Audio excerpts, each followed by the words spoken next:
यहाँ न केवल पुल पानी में बह गए, यहाँ 70,000 करोड़ आपका पैसा पानी में बह गए।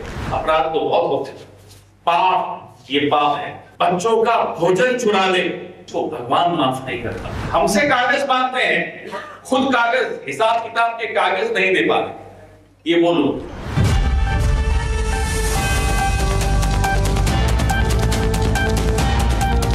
बुधवार को पटना में कांग्रेस के वरिष्ठ नेता और मीडिया विभाग के चेयरमैन पवन खेरा ने नीतीश सरकार पर और मोदी सरकार के कार्यों पर और उनके कार्यों को लेकर उठाए सवाल, उनकी खोल दी है पूरी तरह से पोल। जी हाँ, उन्होंने सीएजी रिपोर्ट के मुताबिक ये खुलासा कर दिया है कि उनके अंतर्गत चलने वाली सरकार द्वारा अनियमित वित्तीय घोटाले किए गए हैं, जिसमें बड़ा घोटाला सामने है। ये घोटाला छोटा मोटा नहीं, ये पूरा 70,000 करोड़ का घोटाला है, जिसमें शिक्षा विभाग, पंचायती राज विभाग, शहरी विकास और ग्रामीण विकास विभाग जैसे विभागों द्वारा वित्तीय अनियमितताएं देखी गई हैं, जिसके कारण 70,000 करोड़ का घोटाला सामने आ रहा है। इसको लेकर पवन खेरा ने क्या बयान दिया है और मीडिया से क्या साझा किया और क्या पूरी जानकारी दी है, आइए जानते हैं। खबरों में आता है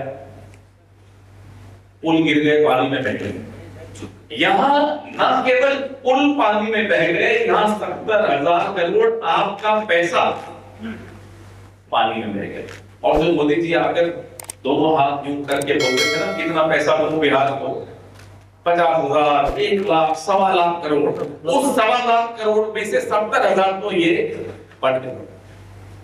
अब इस प्रेस वार्ता के बाद मैं अभय जी ने कोई वीडियो बनाया, मैं वो भी आपको दिखाऊंगा, आपको समझ में आ जाएगा कि किस किस के हाथ में, किस किस की जेब में ये 70,000 करोड़ गए। नीतीश जी तो चाहिए, अब उनके लिए क्या बोले, लेकिन एक बीजेपी की तरफ से भी है हाथ की सफाई करने वाले, उन्हीं के साथ विक्रम बेताल।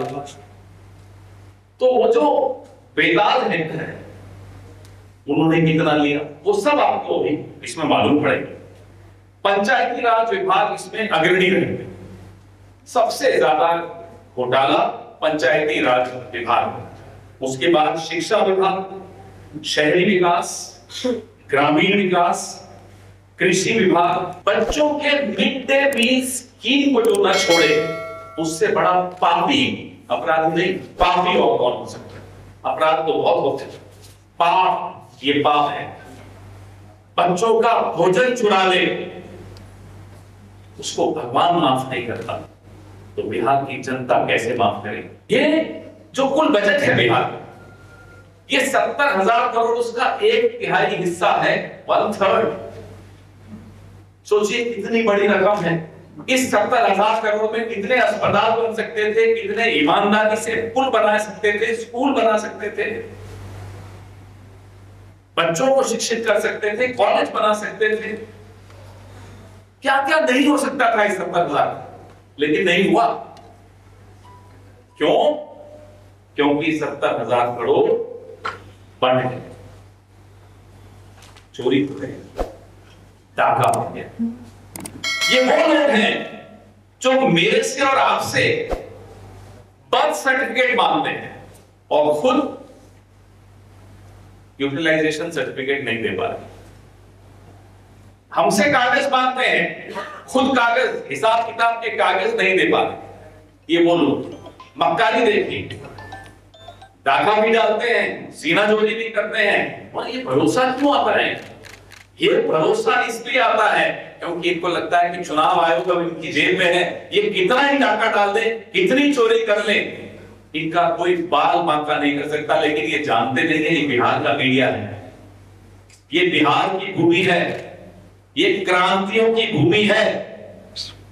पूरे विश्व ने बिहार से क्रांतियों को उपजते हुए देखा है, इसलिए कितना ही चुनाव आयोग आप अपनी जेब में रख लीजिए, बिहार का एक एक मानस, एक एक व्यक्ति, एक एक बेटा, एक एक बेटी जरूर आवाज उठाएगा और इसके खिलाफ बटन दबाएगा।